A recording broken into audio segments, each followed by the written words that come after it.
Good morning everyone.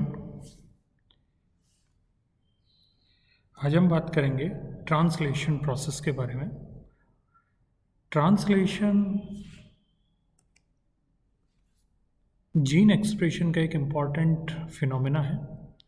Gene expression में transcription, post transcriptional modifications, translation और उसके बाद में पोस्ट ट्रांसलेशनल मॉडिफिकेशंस, ये सब कुछ इंक्लूड होता है। तो ट्रांसलेशन का मतलब क्या है कि जीन से ट्रांसक्रिप्ट जो बना एमआरएनए की फॉर्म में, उस ट्रांसक्रिप्ट को ट्रांसलेट करना है अमाइनो एसिड की एक सीक्वेंस के फॉर्म में। अगर हम सीधे तौर पे बात करें तो एमआरएनए से प्रोटीन को बनाना, इसको बोलते हैं ट्रांसलेशन। इस ट्रांसलेशन में जो ज़रूरतें हैं वो ये है कि जो मशीनरी ट्रांसलेट करती है वो राइबोसोम होगी, क्योंकि वो अमाइनो एसिड्स को एक दूसरे से पेप्टाइड बॉन्ड फॉर्मेशन से जोड़ा करती है। इसके अलावा एमआरएनए, टीआरएनए और आरआरएनए की रिक्वायरमेंट होती है। तो आरआरएनए राइबोसोम के स्ट्रक्चरल पार्ट है और प्रोकैरियोटिक राइबोसोम में स्पेशली दो आरआरएनए बहुत ज़्यादा इंपॉर्टेंट है। एक 16S आरआरएनए जो कि राइबोसोम पर एमआरएनए की जो एफिनिटी है उसको रेगुलेट करता है, उसके एमआरएनए के शाइन डलगर्नो सीक्वेंस को पहचानता है और उस एमआरएनए को स्मॉलर राइबोसोमल सब यूनिट के साथ में एसोसिएट करवाता है। दूसरा एमआरएनए जो कि जेनेटिक मैसेज लेके आता है कोडोन्स की फॉर्म में, और तीसरा टीआरएनए जो अमाइनो एसिड्स को राइबोसोम तक लेकर आता है।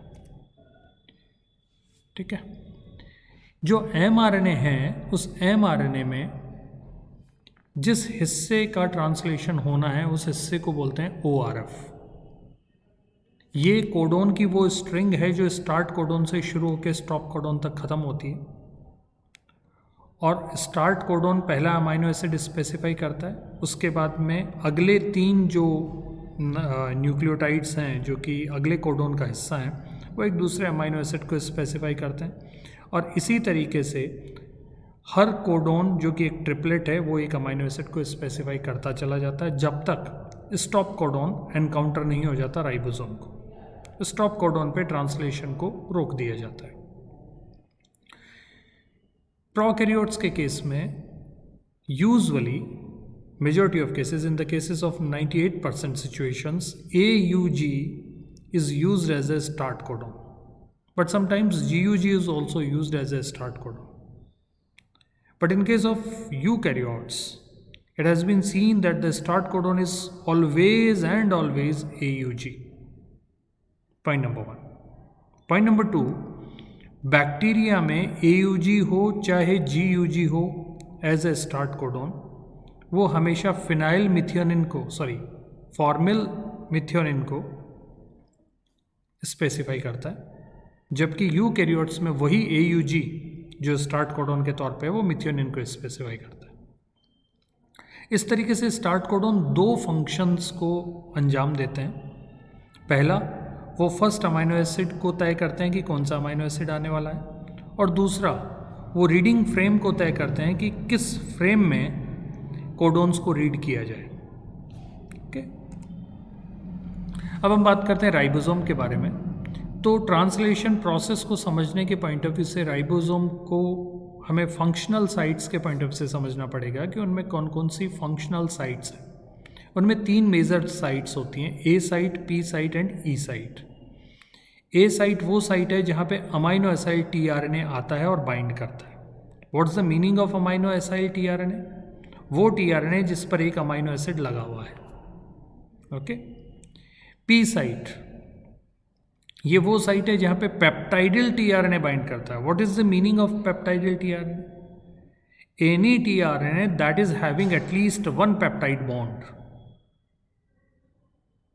Between the associated amino acids. इसका मतलब कम से कम दो या दो से ज़्यादा जो अमाइनो एसिड को कैरी करने वाला टीआरएनए है उसको हम क्या बोलते हैं? Peptidyl tRNA. ये पेप्टाइडिल टीआरएनए राइबोसोम पर ही बनता है और राइबोसोम पर ही ख़त्म हो जाता है। ये हमें ध्यान रखना। ख़त्म हो जाता है मतलब उसकी पेप्टाइड चेन जब बड़ी हो जाती है तो उसको डिसोशिएट करवा दिया जाता है, और जैसे ही डिसोशिएटेड होता है हम उसको बोलते हैं डीएसाइलेटेड टीआरएनए। ये डीएसाइलेटेड टीआरएनए राइबोसोम की एग्जिट साइड से होता हुआ बाहर फेंक दिया जाता है। तो इस तरीके से ये जो तीनों साइट हमने पढ़ी, ये तीनों साइट लार्जर और स्मॉलर दोनों सब यूनिट के इंटरफेस पे होती हैं। मतलब अगर इनमें से कोई एक भी सब यूनिट नहीं होगी तो ये ए साइट, पी साइट और ई साइट प्रॉपरली फॉर्म नहीं होंगी और ये काम हो नहीं पाएगा जिसके लिए वो साइट्स बनी हुई।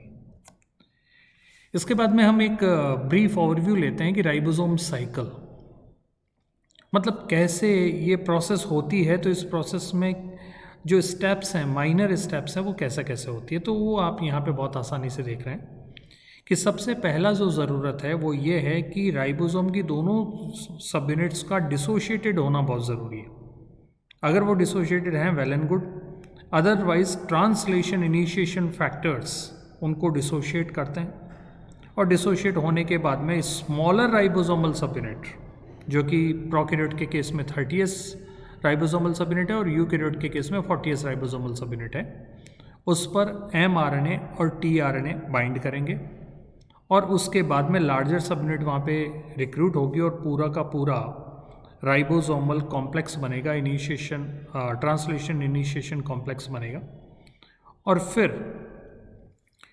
इस कॉम्प्लेक्स पर अमाइनो एसाइल टीआरएनए, सबसे पहला अमाइनो एसाइल टीआरएनए हमेशा पी साइट में एंटर करेगा और उसके बाद में आने वाले अमाइनो एसाइल टीआरएनए ए साइट में एंटर करेंगे और वो अपने अमाइनो एसिड के बीच में एक पेप्टाइड बॉन्ड बनवाएगा राइबोसोम, और इस तरीके से पेप्टाइड बॉन्ड पूरा बनता चला जाएगा। एक पेप्टाइड चेन या प्रोटीन चेन बनेगी और जैसे ही स्टॉप कोडॉन मिल जाता है, स्टॉप कोडॉन के मिलते ही पेप्टाइडिल चेन राइबोसोम की दोनों सब यूनिट mRNA और tRNA सब अलग अलग हो जाते हैं और इस तरीके से दो डिसोशिएटेड राइबोसोमल सब यूनिट्स हैं वो अगले ट्रांसलेशनल राउंड के लिए फ्री हो जाती है। तो इस पूरे साइकिल को हम क्या बोलते हैं? राइबोसोम साइकिल, जो कि बार बार होता रहता है। Now we are going to discuss the process of translation. Translation process के तीन बेसिक पार्ट हैं, इनिशिएशन, एलोंगेशन एंड टर्मिनेशन। तो सबसे पहले हम इनिशिएशन को डिस्कस करते हैं। इनिशिएशन एक 2 स्टेज प्रोसेस है जिसमें हमें ये देखना होगा कि अमाइनो एसाइल टीआरएनए कैसे बनता है और वो अमाइनो एसाइल टीआरएनए राइबोसोम तक पहुंचकर mRNA के साथ में किस तरीके से कॉम्प्लेक्स बनाता है। So there are the 2 stages. First is formation of amino acyl tRNA and the second one is formation of translation initiation complex. इसको समराइज्ड मैनर में हमने यहाँ पे दे रखा है कि हमें ज़रूरतें हैं राइबोसोम की दोनों सब यूनिट्स का डिसोशिएटेड हुए फॉर्म में, mRNA और अमाइनो एसाइल टीआरएनए के फॉर्म में, जैसा कि आप यहाँ पे देख रहे हैं। अब हम बात करते हैं पहला जो स्टेज है ट्रांसलेशन इनिशिएशन का, that is formation of amino acyl tRNA. It is very important step friends. एक सेल में काफ़ी सारे अमाइनो एसिड्स होंगे जिनको कलेक्टिवली हम अमाइनो एसाइल पूल कहते हैं। ये अमाइनो एसिड्स का जो पूल है, इसमें से अमाइनो एसिड्स को पिक किया जाता है और उन अमाइनो एसिड्स को एक्टिवेट किया जाता है।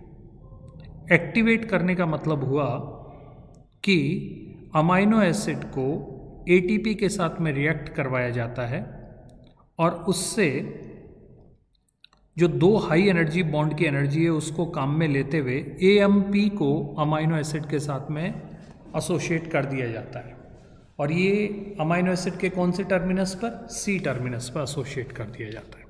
अमाइनो एसिड के 2 टर्मिनस हैं, amino terminus and the another one is carboxyl terminus, C terminus. तो C टर्मिनस पर AMP को अटैच करने की ये जो प्रोसेस है इसको बोलते हैं एडिनाइलाइलेशन। यहाँ पे AMP अटैच हो रहा है और ये जो एक्टिवेटेड अमाइनो एसिड है इसका टेक्निकल नाम हम दे सकते हैं एडिनाइलाइलेटेड अमाइनो एसिड। अब ये जो एडिनाइलेटेड अमाइनो एसिड है इसको उसके कंसर्न टीआरएनए के 3' पर हटा दिया जाता है और जोड़ दिया जाता है, और इस प्रोसेस में जो एएमपी है वो वापस रिमूव हो जाता है। इस फिनोमेना को हम बोलते हैं टीआरएनए चार्जिंग। अगला स्टेप जो इनिशिएशन का है, उसमें हमने जिक्र किया था फॉर्मेशन ऑफ इनिशिएशन कॉम्प्लेक्स। तो सबसे पहली बात तो ये आती है कि राइबोसोम पर एमआरएनए एसोसिएट होता है तो कैसे होता है, ये कौन तय करता है। प्रोकैरियोट्स के केस में जो राइबोसोमल एमआरएनए होता है, उस एमआरएनए पर बेसिकली एक सीक्वेंस होता है उसके स्टार्ट कोडोन के अपस्ट्रीम पर, जिसको बोला जाता है शाइन-डलगार्नो सीक्वेंस। इस शाइन-डलगार्नो सीक्वेंस का complementary sequence smaller ribosomal sub unit के स्ट्रक्चरल पार्ट यानी 16S rRNA में प्रेजेंट होता है, और इनकी कॉम्प्लीमेंटरिटी की वजह से एमआरएनए वहाँ पे जाके बाइंड कर जाता है। बाइंड करने के बाद में टीआरएनए वहाँ पे बाइंड करेगा और इनिशिएशन कॉम्प्लेक्स फॉर्म होगा। तो कॉम्प्लेक्स फॉर्म होने के लिए हमें सबसे पहले 50S और 30S जो सब यूनिट्स हैं राइबोसोम की, उन दोनों को डिसोशिएट करना होगा, और इसको डिसोशिएट करने में जो हेल्प करता है वो करता है एक initiation factor, and that initiation factor is called IF3। इसके बाद में दो और इनिशिएशन फैक्टर्स IF2 और IF1 आएंगे। IF2 के साथ में GTP एसोसिएटेड होता है, और इसके बाद में यहाँ पे mRNA और tRNA यहाँ पे आके रिक्रूट करेंगे। तो smaller ribosomal sub unit plus the initiation factor 1, 2 and 3 along with the GTP and formyl methionine tRNA, they are collectively called approximately 30S initiation complex। फिर यहाँ पर जब लार्जर सब यूनिट एसोसिएट होने लगती है, उस दरमियान IF3, IF2 और IF1 यहाँ से हटेंगे। सबसे पहले IF3 हटेगा। लार्जर सब यूनिट वहाँ पे काफ़ी हद तक असेंबल हो जाती है, लेकिन उसकी प्रॉपर असेंबली इसलिए नहीं हो पाती क्योंकि अभी भी IF1 और IF2 वहाँ पे प्रेजेंट है, और इन दोनों को डिसोशिएट करने के लिए IF2 के पास में GTPase एक्टिविटी जो है, जो राइबोसोम डिपेंडेंट GTPase एक्टिविटी है, वो ट्रिगर होती है, और उसकी वजह से वहाँ का जो GTP है वो टूट कर GDP और एनर्जी में तब्दील हो जाएगा, और उस एनर्जी की वजह से लार्जर सब यूनिट को 30S इनिशिएशन कॉम्प्लेक्स पे प्रॉपर पोजीशनिंग मिल जाती है, और इस तरीके से इनिशिएशन फैक्टर्स हट जाते हैं, और कंप्लीट राइबोसोम के साथ में mRNA और अमाइनो एसिड tRNA, और पहला tRNA कौन सा है, फॉर्माइल मिथियोनिल tRNA, जो कि उसकी राइबोसोम की P साइट में एंटर करा हुआ मिल जाता है, और इस इनिशिएशन कॉम्प्लेक्स को हम बोलते हैं 70S इनिशिएशन कॉम्प्लेक्स। इसी के साथ ही इनिशिएशन कंप्लीट हो जाता है, और अब हम बात करते हैं ट्रांसलेशन एलोंगेशन के बारे में। ट्रांसलेशन एलोंगेशन अपने आप में 3 स्टेप प्रोसेस है। Binding of next amino acid tRNA, formation of peptide bond and translocation. हम जरा 1 by 1 इन सारे इश्यूज को देखते हैं। नया आने वाला अमाइनो एसिड tRNA इलोंगेशन में हमेशा A साइट में एंटर करेगा, और उसको लाने वाले जो इलोंगेशन फैक्टर्स हैं उनको बोलते हैं elongation factor TU and TS। वो साइक्लिक मैनर में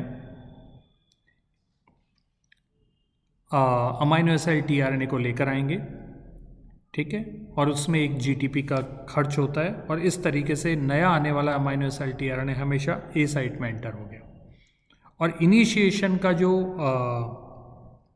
अमाइनो एसिड tRNA था, that was formyl methionine tRNA always, वो P साइट में एंटर रहेगा। इस तरीके से हम देख रहे हैं कि पहली स्टेप में हमें 2 tRNA वहाँ पे देखने को मिल रहे हैं जिनके पास में 2 अलग अलग अमाइनो एसिड्स हैं। दूसरा स्टेप जो होता है फॉर्मेशन ऑफ पेप्टाइड बॉन्ड। इस स्टेप में क्या होता है कि फॉर्माइल मिथियोनिल tRNA के C टर्मिनस पर, जो कि अमाइनो एसिड का जो C टर्मिनस है, उस पर अमाइनो एसिड नंबर 2 जो कि A साइट में प्रेजेंट है, उसका N टर्मिनस अटैक करता है और इस तरीके से उनमें आपस में एक पेप्टाइड बॉन्ड बन जाता है। और इस प्रोसेस में फॉर्माइल मिथियोनिल टीआरएनए बाद में आने वाले अमाइनो एसिड टीआरएनए के ऊपर शिफ्ट कर दिया जाता है और पेप्टाइड बॉन्ड बन जाता है। जैसा कि आप यहाँ पे देख रहे हैं, पी साइट में अब जो फॉर्माइल मिथियोनिन अमाइनो एसिड है वो कहाँ चला आया, वो जो इलोंगेशन में ए साइट में अमाइनो एसिड टीआरएनए आया था उसके एन टर्मिनस पर शिफ्ट हो गया। तीसरा स्टेप, ट्रांसलोकेशन।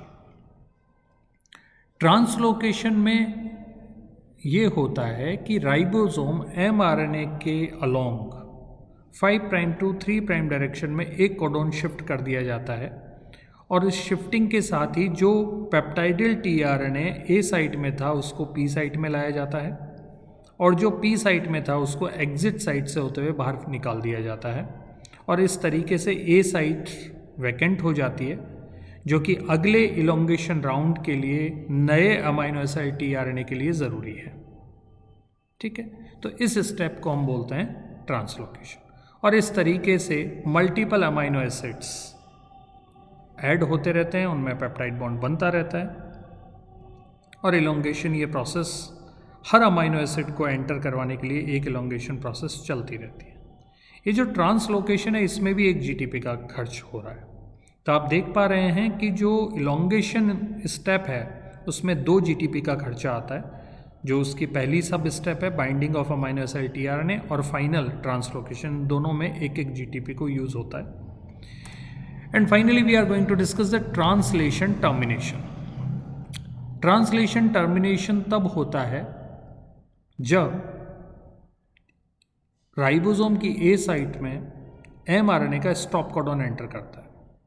इसकी एंट्री के साथ ही